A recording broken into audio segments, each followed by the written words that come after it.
Welcome, everyone, to the Tax Office Support. Um, welcome to John's Weekly Update, wrong program, for January 5th, 2024. This is episode 88. Thank you for joining us at the end of your busy day, our first 5 p.m. program this year. Even all the Australians in the house, I see that. Coming up this year, live dates are starting to fill in. I will be with the Nevada Enrolled Agents May 15th if you're in town. Florida Society of Enrolled Agents, June 6th, 7th, and 8th. I think Mark is the 6th and 7th. I'm the 7th and the 8th. But maybe that's not finalized. Latino Tax Fest, June 24th to the 27th. I have a couple of other programs that they've asked us not to announce quite yet. So as soon as the public announcement goes out, we'll add them to the update. So if you want to know where to avoid so you don't have to see me in public, you'll know those dates and locations. Hector Garcia's tax office. I'm going to stop. I feel like a little bit like Netflix here, where I'm going to put the little going away tab, right? It's not going away, but I'm going to stop reminding you about it.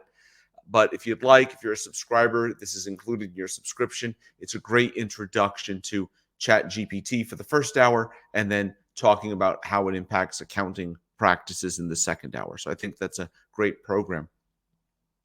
If you're not already a subscriber, you should be. $52 a month gets you unlimited access to everything we're doing, including speakers like Hector. Last call, if you'd like, there are a couple of seats in the seasonal tax office support program. Meets at 3 p.m. immediately before this program.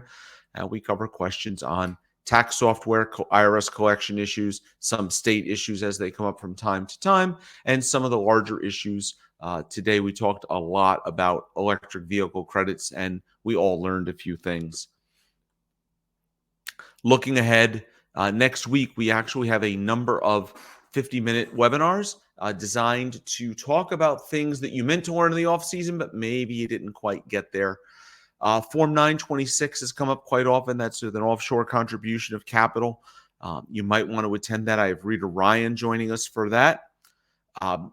Donna Byrne will be talking on giving us a tax season refresher on depreciation and reading the tax code, two programs that were very popular when she did them a year and a half ago. They'll be popular again.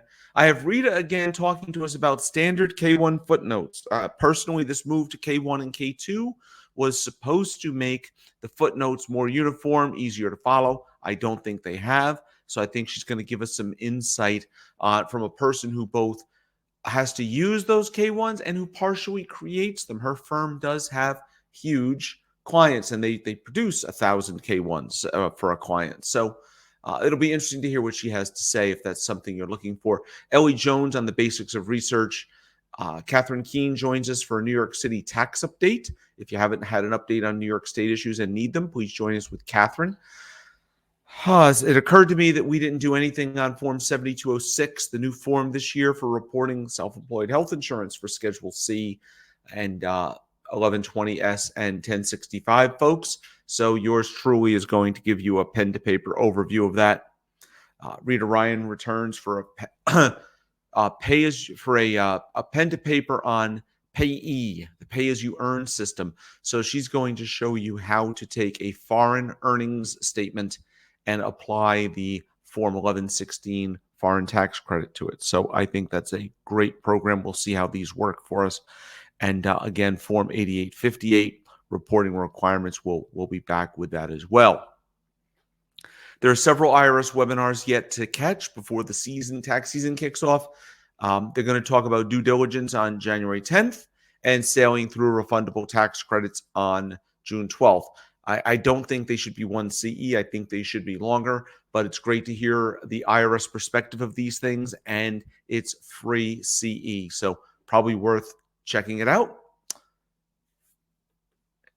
Okay, Frank Agostino is back with the 2024-2025 cycle for the U.S. Tax Court exam. It's only 22 months away.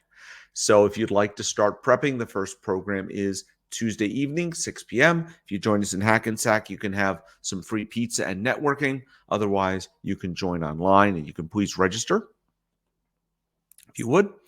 So I want to ask your opinion about what we should do here. So these are Um, the COVID update page, as you know, went away. I mentioned this last week, and it's been replaced by some well organized but harder to share data sets. And in this particular data set, this is telling us what they're processing. So, Form 1040 series, they're processing ones submitted in December for amended returns. They're processing ones submitted in July. So, that's interesting. They are a full 6 months behind on amended returns. They are now processing electronically submitted 1120 returns in December of 2023, which is rather current. But other issues like Form 941 amended that do not include ERC, they are back to October. They're back a few months. So there were no updates to the volume total. So I'm not producing that. What I'm wondering is, and you can give me either feedback in the chat or feedback in an email, is whether we should continue to do some of these things, because it's now pretty easy for you to go and self-serve to find this data. And I just wonder what the value of it is. So there was no update to the inventory numbers. I reproduced the last set of numbers we have, which is December 9th, a month ago already. How many returns are sitting in the queue to be processed? Certainly this number is updated since then, but we don't know what the numbers are right now. I want to remind you that if you have any cases with identity theft, it is taking now 480 days, and that is up from like 420 days last year. It's just outrageous. They're trying to reduce the time frame to 120 days or less. That would be quite amazing to reduce 75% of the wait time. Last week, I'll remind this, PTIN renewals are still, even if you didn't renew for December 31st, you should go and renew right now before you do that first tax return. Make sure your PTIN is renewed. $19.75 gets you there. Answer a few questions in and out. irs.gov/taxpros. If you don't know where that is, it's right here, irs.gov/taxpros. If you are an enrolled agent whose social security number ends in 789, or you don't have a social security number, it's time to renew. Go to pay.gov, complete Form 8554. You need either an login.gov ID or an ID.me ID to use pay.gov. Collection notices have begun. Last week, I'll talk about this specifically, but ACS notices are out there. Everything that's automated, initial notices that were unaffected by the pause, and there's a special reminder notice out there for those with long-standing debts who haven't received a notice in over a year. You'll recall that since March of 2020, the IRS has not been running full tilt, and they've intentionally not been running the collection machine. The cash register has not been trying to collect the full value. That's even evidenced by the $1 billion giveaway of interest and penalties. We're going to talk a little bit about that. Those notices are out, and many penalties imposed on timely filed returns in 2020 and 2021. The government is going to remove the penalties. We've started seeing all these letters with $5, $10, $50 removals. And of course, they get underneath it. It says, by the way, you owe us for another year. So we're keeping the money, but we're just lowering your penalties. All right. I think we are going to hit soon. And I think that you're going to have all sorts of collection cases again. EIN service, the online service went down from December 27th to January 2nd. I checked this morning. It's up and running. So if you need to get an EIN, you can go and do that. The IP PIN application, we mentioned this last week. This is down, and it's still down. It's supposed to be down generally till January 7th. The Get an IP PIN app will be back on January 8th. So this week, I did something exciting. I was able to get myself a FinCEN ID. I redacted it. I don't want you to see what it is, but it took just a few minutes, and I was able to put this together. I now have a FinCEN ID for filing for my 4 business entities and any of my client entities. What's your name? Here's my number. I do intend to do a FOIA request at some point on my own files. It'll be interesting to see what they let me have or not have. And if you would like to watch, I made a video of this. So on my YouTube channel, you can see the video right here. I don't think I remember to also put this link in the resources handout. If I did, good for me. If not, it's on the Tax Practice Pro YouTube channel. Uh,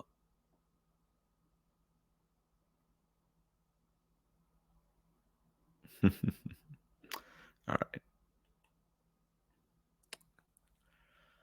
All right, so but we're back to what's Congress been up to. They introduced a bill to remove the PGA tax exempt status.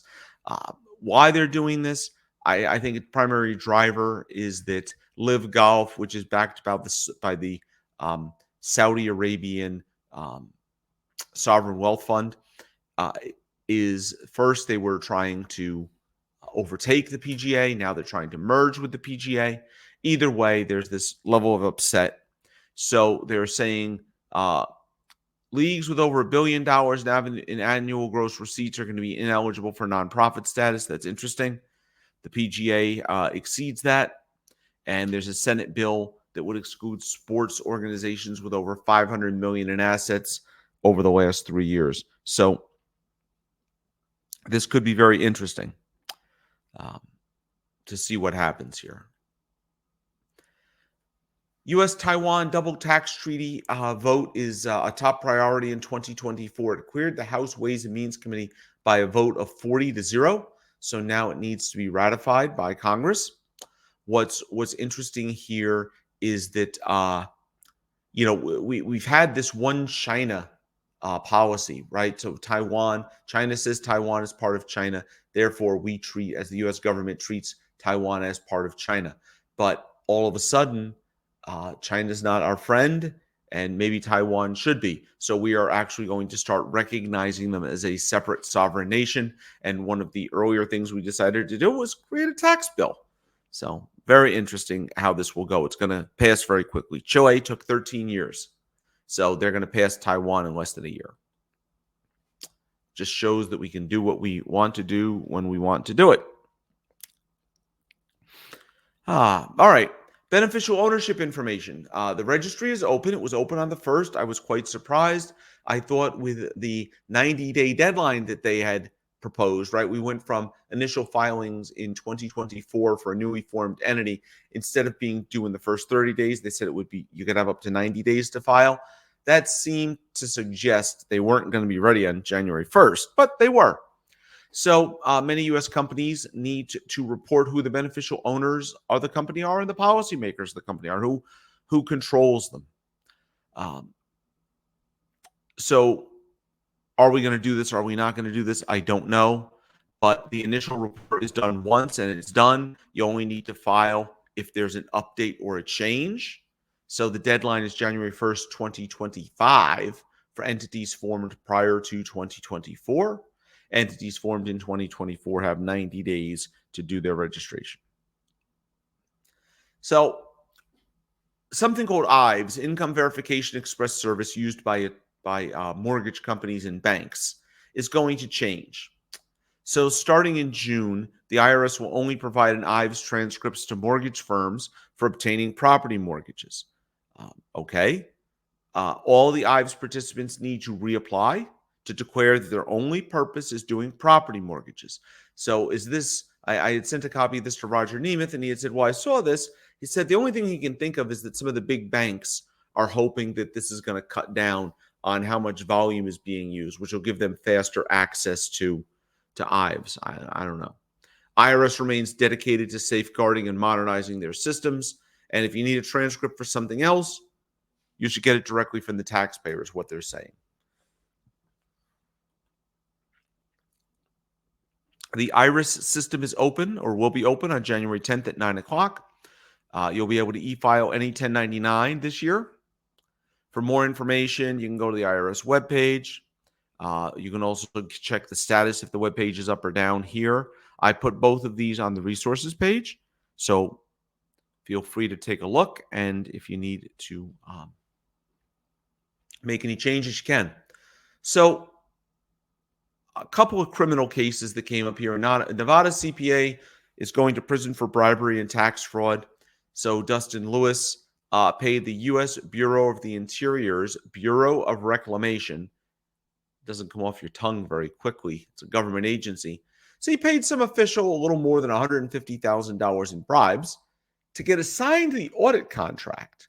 Sounds like Bernie Madoff's auditor, right? Yeah, give me that work. I'll kick you back some cash. He conspired to file false tax returns in 2013 that claimed $11 million in fake business deductions. These actions caused a $1.5 million tax loss to the IRS. He was sentenced to 13 months in prison, 3 years of supervised release, and $704,000 of restitution. Not good.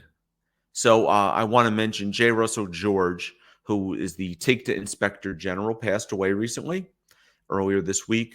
He had been ill, and he had 700 people that he worked for the last 20 years that he ran TIGTA, and he was one of the longest serving inspector generals in U.S. history. He had originally been appointed by George Bush Sr. as the Inspector General of the Corps for National and Community Service, and he was a Harvard-trained attorney.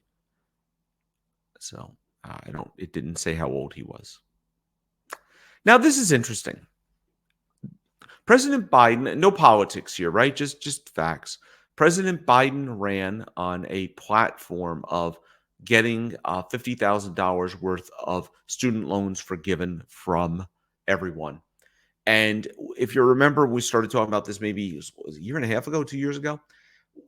That's like 90% of all debt. In fact, if you look at the numbers, like 80% of all debt is under $20,000. So when you think about it in the grand scheme of things, what it's costing people to go to school and how that debt might be crushing them, some of these numbers aren't huge. But anyway, the administration didn't succeed, never got the $50,000 to ramp up, take off. He did get a lot of movement on getting $10,000 forgiveness for everyone. And then depending if what type of financial aid you would received as well, maybe they would be able to get you a $20,000 forgiveness. Well, that didn't happen. So all of a sudden, I guess they dusted off a whole number of broken things. And we've heard for years, for example, that the public service forgiveness of student loan debt never worked correctly. The government went back and looked, and you had to make 120 payments on time every year on time. And if you missed one, or even if you had a forgiveness or they allowed you to go into deferment, didn't matter. You had to make that monthly payment. So a lot of folks didn't get benefit of this. So I have a chiropractor client who gave me a call and said, hey, what happens if I have a big debt forgiveness? And I'm thinking, well, he's like almost my age and his kids are my daughter's age. What could he possibly have for forgiveness? Well, he's a chiropractor. And he said, yeah, he says, I'm still paying on my student loans. And I'm thinking, oh my God, really? And sure enough, he had a rather lengthy student loan. And as you can see, he owed quite a bit of money still. Well, turns out, depending on the loan, you only have to make payments for 20 or 25 years, and the balance of the loan is supposed to be forgiven. All of a sudden, all of the servicers are going backwards and looking at it, because not only that, they're refunding to him a couple of years worth of payments and interest. Now, this happens, of course, from using an income-based repayment and always paying the lowest amount you can. But those are huge amounts of money he's getting forgiven. So he said, what's going to be the tax ramification? I said, well, it's your lucky day. I know that the American Rescue Plan Act said you're not going to pay tax on it. I said, though, it's your bad luck that New York State didn't opt into that, right? So American Rescue Plan says anything between the CARES Act and the end of 2025, the end of TCJA, you can get, if it's forgiven, it's not taxable. Well, along comes New York State. Now, several states have done this. We've looked it up in the support groups. We've looked at what California just did something, and other states have done it. So, anyway, having done it's as we said, it's tax-free. Both new forgiveness programs and existing programs like the public service loan forgiveness. New York enacted a personal income tax exclusion. The governor just signed it for the amount of any student loan discharged or forgiven by the Secretary of Education. and this is designed to go into effect and match what the federal government has done between January 1st, 2021, and December 31st, 2025. This is an interesting document. This is 2 pages of it. I gave you the other page in here. This was in Shirley Callahan's newsletter the other day. Um, this is an IRS prepared document. Need to make a payment? Here are the instructions. Now, it's probably not quite the instructions I would use, but it's pretty professional. It looks nice. People can pay by a card, pay on a bank account, or pay with cash. I don't know that I would pay with cash. Um, this is available in the handouts as well. If it's something you can use, certainly depending on your type of practice, you could merge this into your PDF that you give to your clients.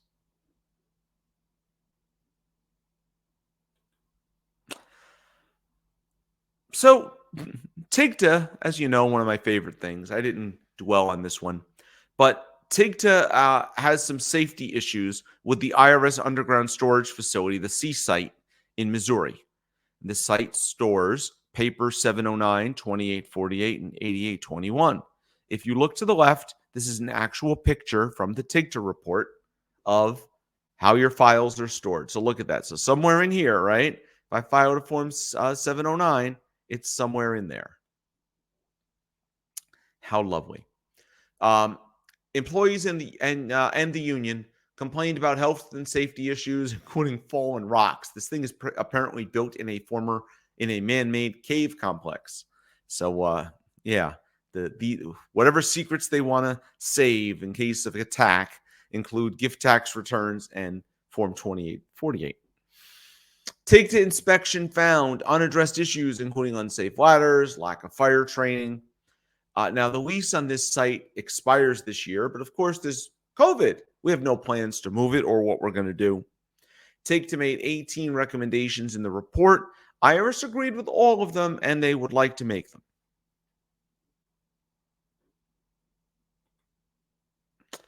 So, in other tax case news, Massachusetts fisherman is going to prison. This guy's awesome. Joaquin Sosa gets 18 months in prison. He worked as a commercial fisherman and deckhand and earned $1.9 million over a decade. That's pretty good, right? 11 years, right? No, not 12, 21. Yeah, 10 years. And he made $1.9 million and he didn't file a return. I'd be a deckhand for $190,000 a year. Caused $520,000 tax loss to the IRS by not reporting his income. Now, here's what probably did him in. He worked under false identities, and he cashed paychecks at third-party cash checkers with his fake identity. So not so smart.